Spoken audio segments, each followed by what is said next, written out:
좀 제갈성렬 여러분 아시죠? 네, 너무 좀 나대고 그래서 싫어하는 사람도 많은데 이 제갈성렬 해설위원이 예전에 유명한 빙상 선수였잖아요. 그러다가 이 해설을 하면서 또 다른 인생을 이뤘었는데 이 제갈성렬 해설위원이 2010년도에 해설을 하다가 자기도 모르게 우리 주님께서 허락해 주셔서 금메달을 땄습니다. 이 한마디를 했다가 엄청난 악성 댓글에 시달리고 방송국에서 퇴출을 당했어요. 자기의 종교 색깔을 드러냈다 그래가지고 그 이후로 굉장히 이제 고난의 길을 걷게 됐죠. 당시는 이 제갈성렬 해설위원이 굉장히 하나님을 향해서 원망을 했답니다. 자기는 나름대로 신앙생활을 열심히 했고 자기의 마음을 담아서 자기도 모르게 주님께 영광을 올려드리는 멘트를 했는데 어떻게 나에게 돌아오는 것들은 이렇게 좋지 못한 결과들로 돌아올까 굉장히 많이 힘들었다는 거예요. 하나님께 그 자신을 향해서 오는 여러 가지 어려운 상황들을 의문을 갖고 질문을 하는 거죠. 하나님 도대체 왜 나에게 이런 일이 일어날까? 그런데 때마침 아버지가 아프셔가지고 투병을 하기 시작했습니다. 내가 만약에 시간이 많아서 자유롭게 활동을 했다면 이렇게 아버지 옆에서 아버지 투병을 도와드릴 수 있었을까? 이 하나님의 또 다른 계획하심이 있지 않나라고 생각을 하면서 최선을 다해서 아버지를 돌봤고 그리고 또 오랜 기다림 끝에 그 시청 어디 시청인가요? 그 시청에 감독 제의를 받게 됐어요. 그런데 그 감독 제의를 받고 간 그 시청에 갓 들어온 선수가 차민규 선수였습니다. 그리고 차민규 선수를 어릴 때부터 이 제갈성렬 감독이 키운 거예요. 키웠는데 이번 대회를 앞두고 부상을 입고 부상을 회복해가지고 국제대회 올림픽 있기 전에 국제대회에 나갔는데 성적이 22, 30이 밖으로 처지는 거예요. 그래서 이번 올림픽을 하면서 도저히 메달권 안에 들어올 수 없겠다라고 하는 그런 예상이 있었고 누구도 메달을 딸 거라고 기대 안 했던 거죠. 그런데 좀 전에 보니까 은메달 땄잖아요. 그래서 이 제갈성렬 감독이 흥분을 한 거예요. 옆에서 배성재 아나운서가 막 잡아 내리고 막 그랬잖아요. 다 흥분을 해가지고 하나님께 감사드리면서 자기의 고난이 있었지만 어려움이 있었지만 지나온 수많은 삶 자신의 삶을 되돌아봤을 때 힘들고 고난의 순간이 그냥 단순히 고난과 역경이 아니었다라고 하는 그런 자신의 고백을 하는 거예요.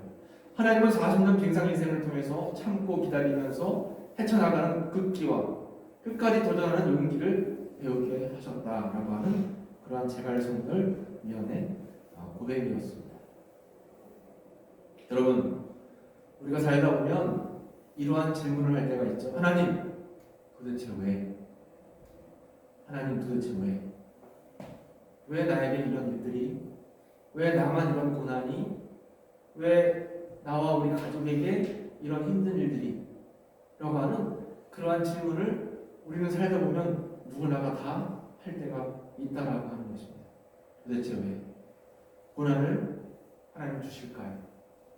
하나님은 하나님의 백성들을 사랑하셔서 주님의 자녀로 불러주셨고 기도하고 예배드리고 하나님 찬양하면 복을 주시겠다고 하고 형통하게 해준다라고 약속을 해주셨는데 정작 살다 보면 왜 고난을 맞게 될까요?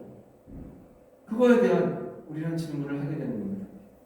그리고 고난을 주시는데 힘들고 어려울 때마다 주님 앞에 기도하고 도와달라고 외치는데 때로는 하나님께서 침묵하실 때가 있어요. 아무리 기도해도 아무리 간구해도 아무리 주의 이름을 불러도 아무런 응답이 없어서 너무 우리가 힘들고 답답할 때가 있다라고 하는 것입니다. 오늘 이렇게 제갈성렬 그 해설위원의 이야기를 하고 또 침묵하신 하나님에 대해서 여러분들에게 이야기하는 이유가 뭐냐면 우리가 함께 하는 오늘 시편 74편의 말씀은 바로 깊은 좌절 속에서 탄식의 시를 하고 있는 장면입니다. 하나님 도대체 왜 이스라엘 백성들이 하나님을 잘 섬기고 예배에 단을 쌓았는데 나라가 멸망을 해서 바벨론의 침략으로 포로로 잡혀가게 될까요? 하면서 탄식의 그런 시를 지금 하나님께 올려드리고 있는 거예요. 11절 말씀해 보면 주께서 어찌하여 주의 손 곧 주의 오른손을 거두시나이까 주의 품에서 손을 빼내시어 그들을 멸하소서. 쉬운 말로 번역을 해보면 하나님 어찌하여 우리를 이렇게 오랫동안 버리십니까? 어찌하여 주님의 목장에 있는 양떼에게서 진노를 거두시지 않으십니까? 하나님 왜 도대체 어떻게 우리 민족이 하나님의 백성들이 고난을 당하고 어려움을 당하기 그냥 내버려 주십니까? 라고 하는 그런 간구예요. 하나님을 조롱하는 사람들이 성전을 다 무너뜨리고 하나님을 섬기는 백성들이 고난을 당하면서 포로로 잡혀가는데 왜 어찌해서 하나님은 그냥 그들을 내버려 두십니까? 10절과 11절 말씀을 보면 하나님 우리를 모욕하는 저 대적자들을 언제까지 그대로 두시렵니까? 주님의 이름을 모독하는 저 원수를 언제까지 그대로 두시렵니까? 어찌하여 주님께서 주님의 손 곧 오른손을 거두십니까? 주님의 품에서 빼시고 그들을 멸하여 주세요.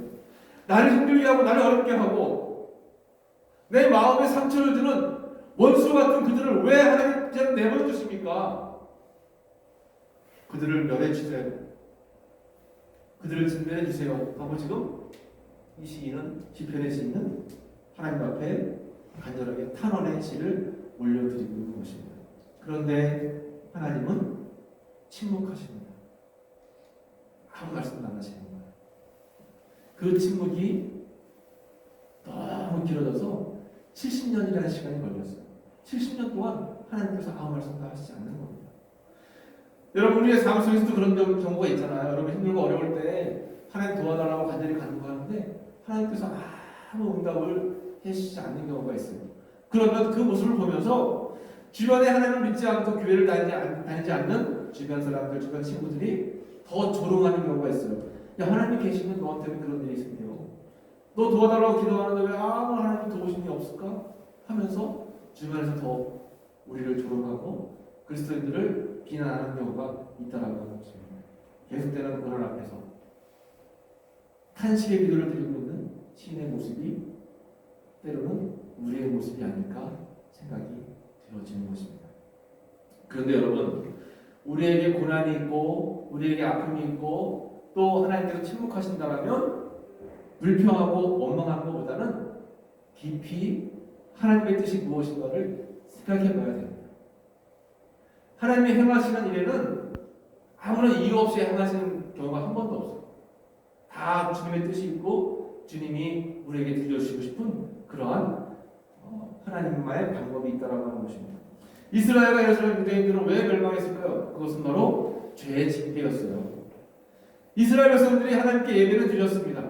하나님을 찾기는 찾았어요. 그런데 형식적이고 또 하나님을 진실하게 섬기지 않고 또 때에 되면 항상 우상을 숭배하고 주님이 원하시는 방법대로 하나님을 섬기는 경우가 많지가 않았다라고 하는 것입니다. 타성에 젖어 있었고 늘 타협했고 늘 타락했어요. 삼타죠. 늘 타락했고 타협했어요. 우리들도 그렇잖아요, 여러분. 세상과 타협할 때가 얼마나 많습니까? 이 정도는 하나님이 이해해 주시겠지. 이 정도는 뭐 주일날 예배 드리니까 괜찮겠지 하면서 세상과 타협해서 결국 타락의 길로 가는 경우가 많이 있어요. 이스라엘이 그랬다라고 하는 것입니다. 그래서 하나님께서 도저히 더 이상은 두고 볼 수 없었기 때문에 바벨론이라고 하는 나라를 통해서 이스라엘 백성들이 고난을 겪게 하고 하나님의 뜻을 깨닫는 시간을 주셨다라고 하는 것입니다. 왜요? 사랑하기 때문에. 사랑하기 때문에 징계의 매를 하나님께서 주셨다라고 하는 것입니다. 이때 시편의 기자는 고통 가운데 이런 기도를 드리는 거예요. 2절 말씀에 옛적부터 얻으시고 속량하사 주의 기업의 지파로 삼으신 주의 회중을 기억하시며 주께서 계시던 시온산도 생각하소서. 힘들고 어려울 때 우리가 할 수 있는 기도는 하나님 저를 좀 기억해 주세요. 나를 좀 생각해 주세요. 그런데 여러분 하나님께서는 우리를 한 번도 잊은 적이 없고 우리를 한 번도 떠난 적이 없으십니다. 중요한 건 우리가 하나님을 잊는 거예요. 우리가 하나님을 덜 생각한다라고 하는 것입니다. 하나님은 한 번도 우리 곁을 떠난 적이 없으세요. 우리가 고난을 당할 때마다 반드시 기억해야 될 것은 주님의 뜻이 무엇인가를 생각하면서 만약에 회개할 것이 있으면 내 죄를 뉘우치고 회개하고 또 진실하게 간구하고 또 주님 앞에 긍휼을 구하면서 기도하는 것이 중요하다고 하는 것입니다. 하나님의 사랑은 영원히 변치 않아요. 그래서 우리는 늘 그 사랑을 기억하면서 주님의 뜻이 무엇인가를 늘 생각하면서 주님께로 나아가는 삶이 중요하다는 것입니다. 그래서 고난은 때로는 약이 될 수 있다고 했어요. 고난 때문에 뭐 때문에 하는 것보다는 고난 덕분에 이런 아픔 덕분에 이러한 시련들 덕분에 내가 더 성숙해질 수 있었고 내가 더 믿음이 견고해질 수 있었고 또 하나님을 찾을 수 있었다라는 그런 고백이 나오기를 축복합니다. 여러분 고난 때문에 하나님을 찾는 경우가 많잖아요. 오히려 잘 되고 문제가 없으면 교만한 마음이 우리 마음속에 은근히 들어오는 경우가 많이 있다는 거죠. 왜 하나님께서 우리에게 고난을 주시는가? 이 굉장히 중요한 말씀입니다. 하나님께서 고난을 주시는 이유는 우리로 자기를 의지하지 말고 오직 죽은 자를 다시 살리시는 하나님만 의지하게 하십니다. 하나님 우리에게 고난을 주시는 궁극적인 목적은 더 주님만을 의지하게 하는 거예요. 왜요? 우리 힘으로 세상을 살아갈 수 있는 우리 능력으로 고난을 이겨낼 수 있는 그러한 힘이 약하기 때문에 어렵고 힘들수록 더 우리는 주님을 의지하고 주님을 바라봐야 된다는 것입니다. 그러면 주님께서 위로해 주시는 거예요. 주님께서 우리에게 큰 힘을 허락해 주신다고 하는 것입니다. 고난 속에서 더 주님을 의지하고 고난 속에서 주님을 바라보고 주님을 자랑하고 성실하게 살고 두려워하지 말고 하나님만 의지하면 하나님께서는 피할 길을 주시는 겁니다. 그 시간이 오래 걸릴지라도 그 시간이 내 생각보다 더 길지라도 이스라엘 백성들에게는 70년이라는 세월이 걸렸어요. 여러분 문제가 없으신가요? 문제 때문에 힘들고 어려운 고난 속에 빠져 있습니까, 여러분? 그러나 중요한 사실은 여러분들이 아무리 큰 문제를 가지고 있다고 해도 하나님은 그 문제보다도 훨씬 더 크시다는 사실을 기억해야 됩니다. 지금 뭐가 문제가 좀 안 풀려서 어려움 속에 있다 할지라도 하나님은 분명히 여러분들에게 빛을 비춰주실 거예요. 여기 나와 있는 앞에 말씀을 같이 한번 읽어볼까요? 같이 한번 큰 목소리를 읽었으면 좋겠어요. 시작! 내 길을 주님께 맡기고 주님만 의지하여라. 주님께서 이루어 주실 것이다. 아멘. 힘들고 어려울수록 여러분 주님을 의지하고 주님께 맡기고 나아가면 주님께서 여러분들에게 힘과 은혜를 허락해 주실 것입니다. 이제 우리 이제 역전되리라 기도를 멈추지 마라 함께 찬양 부르시고 그 다음에 함께 합심으로 기도하는 시간을 가졌으면 좋겠어요. 고난의 순간 하나님의 뜻을 바로 알고 하나님께 도와주세요.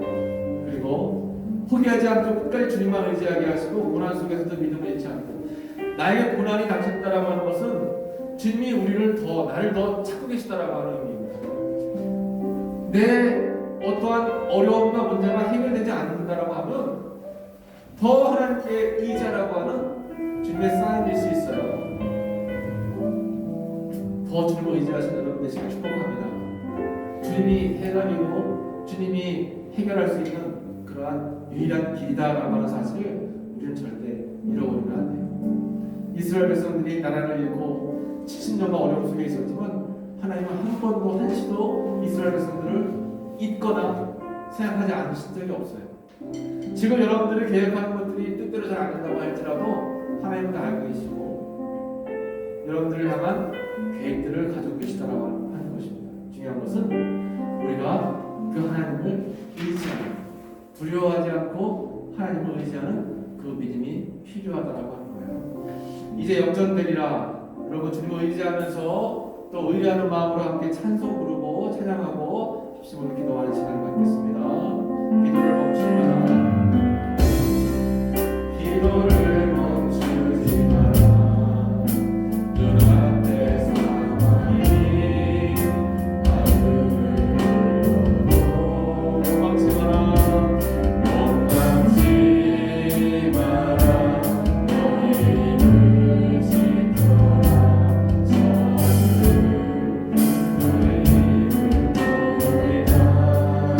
마음을 빼앗기지 마라. 마음을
하나님께서 여러분들을 늘 지켜보신다라고 하는 것입니다. 두려워하지 말고 함께 하실 주님을 의지하면서 함께 이 시간 주여 한번 부르고 합시다. 주여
나의 삶 속에 여러 가지 계획과 여러 가지 목표를 가지고 최선을 다하며 살아가지만 일이 풀리지 않고 어려운 문제가 닥칠 때가 너무나 많습니다. 그러나 주님께서 우리에게 분명히 말씀해 주셨습니다. 사람이 아무리 자기의 마음으로 자신의 길을 계획한다 할지라도 그 걸음을 인도하시는 분은 오직 여호와 하나님 한 분뿐이라고 했습니다. 주님 그 말씀을 잊지 않게 하시고 더욱더 힘들고 어려울수록 주님을 의뢰하게 하시고 의지하게 하시고 바라보게 하시고 주님 우리 마음 가운데에 주님 중심에 모셔두고 주님만 생각할 수 있도록 주여 도와주옵소서. 하나님을 만드신 우리에게 좋은 계획과 뜻을 계시고 가지고 계신 줄로 믿습니다. 그 계획을 신뢰하며 나아가는 저희 모두가 되기를 간절히 바라고 원합니다. 언젠가는 역전시켜 주시고 언젠가는 회복시켜 주시고 언젠가는 놀랍게 주님께서 모든 것들을 다 채우실 줄로 믿습니다. 지금 눈앞에 있는 어려운 문제만 막 바라보고 좌절하지 않게 하시고 내일에 더 희망을 향해 나아갈 수 있는 저희 모든 청년들의 삶이 될 수 있도록 주님 붙잡아 주시고 인도하여 주옵소서. 역전시켜 주시는 예수님의 이름으로 기도하옵나이다.